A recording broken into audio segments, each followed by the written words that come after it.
بله بیدارم طبعا که من تقدیر وقتی بکن لدیف ساعت بچین وگا و کمتری 11 روش مانه که هل بجاردن پارلمانین عراقی بره و بچن طبعا هند بینن تایا بانگشه هل بجاردن بلند بون همو آلیین سیاسی همو کاندید برنامه خواه بگمان برای گشتی اشکره دکن طبعا ما بس تعملنا سيرفي برسي شوازي بريفاتشونا بانجشي هان قالوا فعلا دهاتي دا اللي بشتي دهي ده عراق كيف ترى شكل دا او حكومة بيت او برلمان بيت شاي دار في ولاتي كتجرو فرجع وشوية عند تشتكي نوبة رئيس الدكتور محمد آل ياسين ما مستيزان جهل الدهو كتجر دكتور دماتا باش با تو باش راوشي شوبيني تو بانجشي هالبجارنين آليين سياسي وكانديدان لبصرة حتى زاخد شوبيني قالوا تو شاد بين يعني او طابلين ها هي دچارچو به بانگش حال بجارنان کو بگمان هدیه تاوی بلند بنوسا تو شاد بين تو چالك دي چي كانو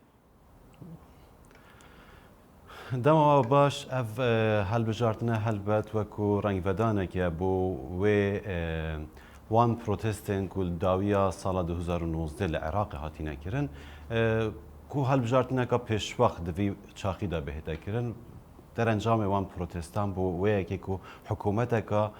او حکومتک همی عراقی جد 2003 تانهول چاورین حکومتک نیا گندال حکومتک پاک و حکومتک شفاف و حکومتک خدمتگزار بهت سر حکمی لا ایرونیا به انکو تشت بالکش و او کو پتریا وان پروتستو او کو پروتستو حکومتت کر پتریا وان کسان کو الجاده تحریر یا میدان تحریر یا جهه دی عراق پروتستوت کرن و خو پیشاندان کرن وام خو بایکوتا و هل بجارتنه کریه هندک جوانا هنکو اوجی کاندیدن اوین کو او پروتستات کرن ل ترسا میلیشیایان کو مترسیا ول سر عراق همیه ها پتریا وانا نورن لمالن خوجی در کبن او بدزیو لو پروفایل که نظم کار خو انکو کاندیدونا خود ماشینن افجا عراق ولاته که کو پریوان مفارقات پریوان پارادوکس ایرونیه ل بگشتی اگر بری خوب دینه شواز روچونا کمپین هل بجارتنا تانو چه بویارد واسط مازن نهاتینه پیشکو ببیت جه بالکشان بتنه لبغدا و لگلک باجرندی کو او خلک پروتستو حکومت بریان حاجت کرد هر او راد بن بدراندنا پوستران و به شواندنا وان و کو اول هرما کردستان اجراسته لگلک جهان افچنده تتکرن بگشتی شواز هل بجارتن افجارشی کو شواز بازنین بچو که او ریاده کو بازنه بو بازنه و جیاوازی وان بازنه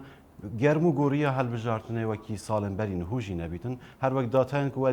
وجی دانزانین پترج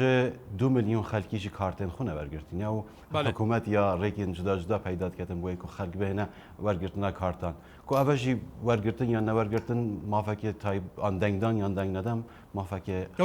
طبعا دكتور توزاني مجارها البجارتنا العراقي البجارتنا البرلماني كابتن شوبيك يا كابنار نينا هبون جاران هبون البجارتن بس البجارتين روكشيبون لفيجا فيها البجارتن جدينا سيستم عراقي سيستم كبرلمانية دنابا برلماني بيجمان صلاة الدنتنا دياري كرن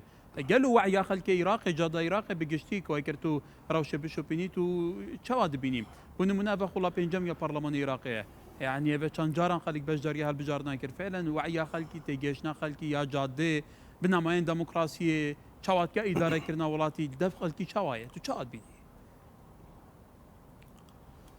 تجهشتنا كأجرتي لسر أصل العراق همية أم نشين شروفا بكين جبركو أول جنوب العراق أجرتو بري خبدا خلكي عراقي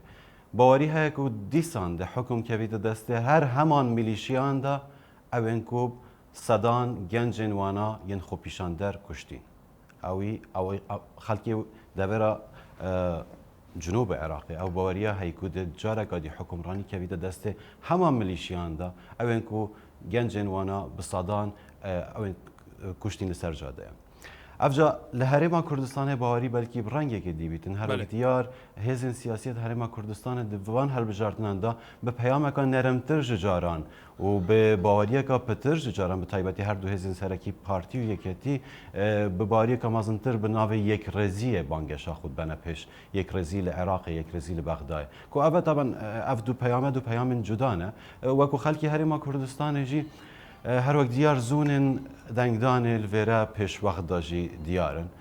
زونن هر حزبك سياسي وجهن وان النفوذ الديارن لا اگر داويه دا اف بياما حزب سياسيين كردستاني كو هر وكو ابخوجي بانگشه داد بيجن اف سيستم هل بجارتنه بتر دعم حزب مازند كاتن كو كانديداتو چنه پیش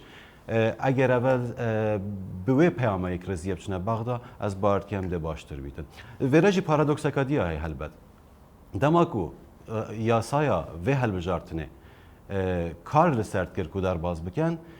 ترکیز اول سرهنده بو که یاسا که چکن پتریا خلکی سربخو چنه پارلمانی لأنه هو هر او حزب سیاسی مازن تینو سر کرده توان بیشن اف جوره هل بجارتنا شوازه وان بازنا خدمتا حزب بچوك يعني كانديدن انديفيدوالو سربخونا كان بتر حزب بله طبعا دكتور طوزاني يا سيدنا هل بجارنا العراق جدا حتى فيغا هر هل بجارنا که هاتی بکرین یاسات که تعدیل کرین هات که سرراست کرین عراق جاران یک بازنه بود 2005 شونده 18 بازنه نه 83 بازنه لگور چاودرین حتی چاودرین هل بجارتنا مبخا بسیار لیکریه کردان ضرر کریه لهر کرد گش بینن و بگورتینه که باش نها پروپاگاندا کو تگوتی پریوچه گلو امشین تخمین که این دمو چاوت حکومت بهت یا عراق دی چابه اگه تجگوتی هل بجارتن بر وقتن بو بر وقتن چم کو کیجه هن البرهندین بر وقتن حكومات بيدي شيء بك قالوا فعلا دشيت وان قيرانا درباز بك عندي ويكي خمينه ياندي خراب تربه گرنگی آوان هل بجارتنا اگر ام برای خوب دینه بتایبتی پشتی پیش هاتن لدور روشالات ناوین و بتایبتی پشتی اف تندنسیا امریکیا بو خوبکشان روشالات ناوین او رودانن کو لافغانستان رودان کو مترسیک هيا اف دومینو افکت رو بدات و العراق جی امریکا خوبکشیدن گرنگی آوت ودات مینیتن کو هبونا امریکا و پشگیری امریکا با پروژه نتمامبوی وان عراق کو پروژه دموکراتیزه کردن و آوا کردن دولت سازی بول عراق هر وقت باریه که مکمجی میه دولت سازی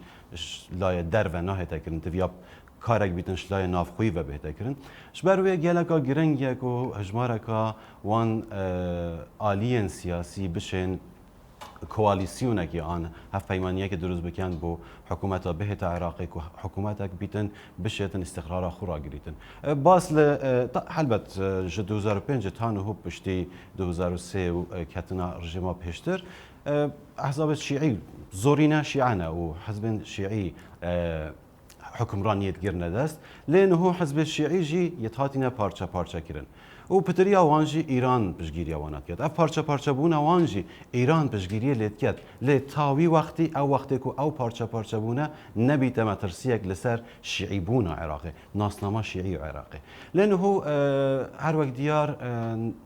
هندك ركفتن نارسمي نا بلاف كري دنا برا هر دو حزب سياسيين مازنترين حزب سياسيين هرما كردستاني و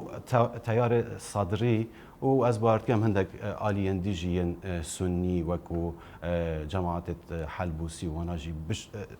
ازرك هيا ديتنك هيك و افاد كواليسيونك تشكن هف فيمانيه تشكن بوويك كو حكومتك هيزو حكومتك واسه هبيتن كو بشتن في سردميدا استقرار هبيتنو عراق د 4 سالان ده هر هیچ نبیتن برقراریا آرامیت بردا بکت و بشن سازین حکومی برنگه که مستقر اداره بکن بله دکتور گلش پاس ایتر دمال بجارنا گلک نمایا 11 روز کمتر زودتر یمکه به دمج میرنم تقدیر کنم ده برای خو کینه کادر شعبه رئیس دکتور محمد یاسین او پیشترجی پارلمانتاری کردستانی بگمان نام مستایزانی گهل دو که گلمه بو دکتور ابارک خوش ابارک خوش